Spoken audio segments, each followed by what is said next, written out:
Hello ಸ್ನೇಹಿತರೆ, ನಟಿ ಖುಷಿ ಶಿವು ಕಿರುತೆರೆಯ ಧಾರಾವಾಹಿಗಳಲ್ಲಿ ವಿಭಿನ್ನ ಪಾತ್ರಗಳ ಮೂಲಕ ಪ್ರೇಕ್ಷಕರ ಮನ ಗೆದ್ದಿದ್ದಾರೆ. ನೀನಾದೇನ ಧಾರಾವಾಹಿಯ ಮೂಲಕ ಖುಷಿ ನಟಿಯಾಗಿ ಮಿಂಚಿದ್ದರು. ಈ ಧಾರಾವಾಹಿಯಿಂದ ಅವರಿಗೆ ಹೆಚ್ಚು ಜನಪ್ರಿಯತೆ ಸಿಕ್ಕಿದೆ.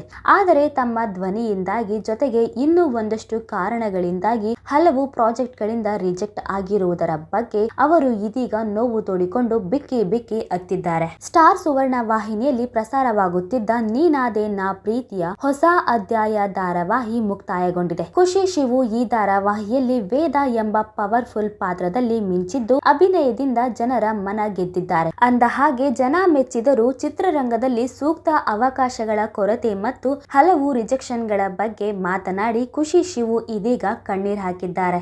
ಎಸ್, ವೇದ ಪಾತ್ರಕ್ಕೆ ನಾನು ತುಂಬಾ ಎಕ್ಸ್ಪೆರಿಮೆಂಟ್ ಮಾಡುತ್ತಿದ್ದೆ. ನಾನು ಅದೆಷ್ಟೋ ಪ್ರಾಜೆಕ್ಟ್ಗಳಲ್ಲಿ ವಾಯ್ಸ್ ನಿಂದ ರಿಜೆಕ್ಟ್ ಆಗಿದ್ದೇನೆ. ನನ್ನ ಕಿವಿಯಿಂದಲೂ ಒಂದು ಸಲ ನಾನು ರಿಜೆಕ್ಟ್ ಆಗಿದ್ದೇನೆ. ಆದರೆ ನೀನಾದೆ ನಾ ಧಾರಾವಾಹಿಯಲ್ಲಿ ಜನರು ನನ್ನ ಧ್ವನಿಯನ್ನು ಮೆಚ್ಚಿಕೊಳ್ಳಲು ಪ್ರಾರಂಭಿಸಿದ್ದರು. ಎಷ್ಟೋ ಜನ ನನ್ನ ವಾಯ್ಸ್ ಹಾಗೂ ನನ್ನ ಕಿವಿಯನ್ನು ನೋಡಿ ಕಂಡು ಹಿಡಿಯುತ್ತಾರೆ. ಕೆಲವರು ಏನೆಲ್ಲ ನನ್ನ ಮೈನಸ್ ಪಾಯಿಂಟ್ ಅಂತ ಹೇಳುತ್ತಿದ್ದರು. ನೀನಾದೆ ನಾ ಧಾರಾವಾಹಿಯಿಂದ ನನಗೆ ಅದೆಲ್ಲವೂ ಕೂಡ ಪ್ಲಸ್ ಆಯ್ತು.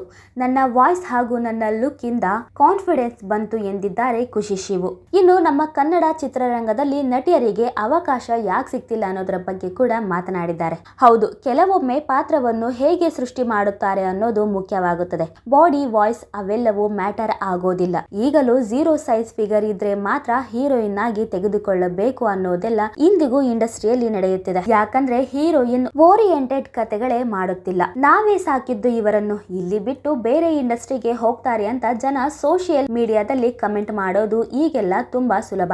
ಆದರೆ ಇಲ್ಲಿ ಹೊಸಬರನ್ನು ಬೆಳೆಸುತ್ತಿಲ್ಲ ಅನ್ನೋದು ಜನರಿಗೆ ಅರ್ಥ ಆಗುತ್ತಿಲ್ಲ. ನಮ್ಮ ಸಿನಿಮಾ ಇಂಡಸ್ಟ್ರಿಯಲ್ಲಿ ನಟಿಯರಿಗೆ ಅವಕಾಶ ಕೊಡುತ್ತಿಲ್ಲ. ಟ್ಯಾಲೆಂಟ್ ಇರುವವರನ್ನು ನೀವು ಉಳಿಸಿಕೊಳ್ಳುತ್ತಿಲ್ಲ.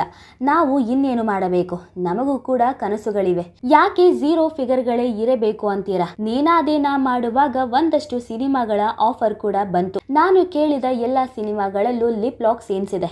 ನಮ್ಮ ಕನ್ನಡದಲ್ಲಿ ಮಾಲಾಶ್ರೀ ಮೇಡಮ್ ಹಾಗೂ ಸೌಂದರ್ಯ ಮೇಡಮ್. ನಾನು ಇಂತಹ ನಟಿಯರನ್ನು ಫಾಲೋ ಮಾಡುವ ಹುಡುಗಿ. ಅವರೆಲ್ಲ ಎಂತಹ ಪಾತ್ರಗಳನ್ನ ಮಾಡಿದ್ರು ಮತ್ತು ಹೇಗೆ ಹೆಸರು ಮಾಡಿದ್ರು ಎಂದು ಖುಷಿ ಶಿವು ಪ್ರಶ್ನಿಸಿದ್ದಾರೆ. ಸೀರಿಯಲ್ ನಲ್ಲಿ ಬೇಡದೇ ಇರುವ ರೂಮರ್ ಸ್ಪ್ರೆಡ್ ಮಾಡುತ್ತಾರೆ. ಊಟ ಕೇಳಿದ್ರೆ ಓ ಇವಳಿಗೆ ದುರಹಂಕಾರ, ಬಂದ ತಕ್ಷಣ ಊಟ ಕೇಳ್ತಾಳೆ ಅಂತಾರೆ. ಮೆಗಾ ಸೀರಿಯಲ್ ಇಂಡಸ್ಟ್ರಿಯಲ್ಲಿ ನನಗೆ ಹಾಗೆಯೇ ಆಗಿರೋದು. ನನ್ನ ಮೇಲೆ ಇದೇ ಪಟ್ಟ ಬಂದಿರುವುದು. ಸಡನ್ ಆಗಿ ಮುಖದಲ್ಲಿ ಅಲರ್ಜಿಯಾಗಿ ನನ್ನ ಮುಖವನ್ನು ಕಂಡು ಹಿಡಿಯೋಕೆ ಆಗದೇ ಇರೋ ರೀತಿಯಲ್ಲಿ ಬದಲಾಗಿತ್ತು. ಒಂದು 5 ದಿನ ಮೇಕಪ್ ಹಾಕುವ ಹಾಗೆ ಇಲ್ಲ. ಕಂಪ್ಲೀಟ್ ರೆಸ್ಟ್ ಮಾಡಿ ಅಂತ ಡಾಕ್ಟರ್ ಹೇಳಿದ್ರು. ಯಾವ ಟೀಮ್ ಅನ್ನೋದು ಹೇಳಲ್ಲ. ಹೇಗೆ ಆಗಿದೆ ಅಂತ ಫೋಟೋ ಕಳುಹಿಸಿದ್ರೆ ಸೀರಿಯಲ್ ನಲ್ಲಿ ಫೇಸ್ ಅಲರ್ಜಿ ಅಂತ ತೋರಿಸ್ತೇವೆ ಬನ್ನಿ ಅಂತ ಡೈರೆಕ್ಟರ್ ಹಾಗೂ ಪ್ರೊಡ್ಯೂಸರ್ ಹೇಳಿದ್ರು. ಅದಕ್ಕೆ ನಮ್ಮ ಅಮ್ಮ ಮನುಷ್ಯತ್ವ ಇಲ್ಲದಂಗೆ ಯಾಕೆ ಮಾತನಾಡುತ್ತೀರಾ ಅಂದ್ರು. ಅಷ್ಟಕ್ಕೆ ಇವಳಿಗೆ ದುರಹಂಕಾರ ಅಂತಾರೆ. ನಾನು ಸೀರಿಯಲ್ ಇಂಡಸ್ಟ್ರಿಯಲ್ಲಿ ಎಷ್ಟು ಖುಷಿ ಪಟ್ಟು ಎಷ್ಟು ಫೇಮ್ ಸಿಕ್ಕಿದೆಯೋ ಅಷ್ಟೇ ಅನುಭವಿಸಿದ್ದೇನೆ. ಇಂತಹ ಕಾರಣಗಳಿಂದಾಗಿ ಎಷ್ಟೋ ಸಿನಿಮಾಗಳ ಆಫರ್ ಗಳನ್ನೇ ಕಿತ್ತುಕೊಂಡಿದ್ದಾರೆ ಎಂದು ಖುಷಿ ಶಿವು ಕಣ್ಣೀರಿಟ್ಟಿದ್ದಾರೆ. ನೋಡಿದ್ರಲ್ಲ ಸ್ನೇಹಿತರೆ, ಈ ಬಗ್ಗೆ ನಿಮಗೆ ಏನ್ ಅನ್ಸುತ್ತೆ ಅನ್ನೋದನ್ನ ನೀವು ಕೂಡ ಕಮೆಂಟ್ ಮೂಲಕ ತಿಳಿಸಬಹುದು.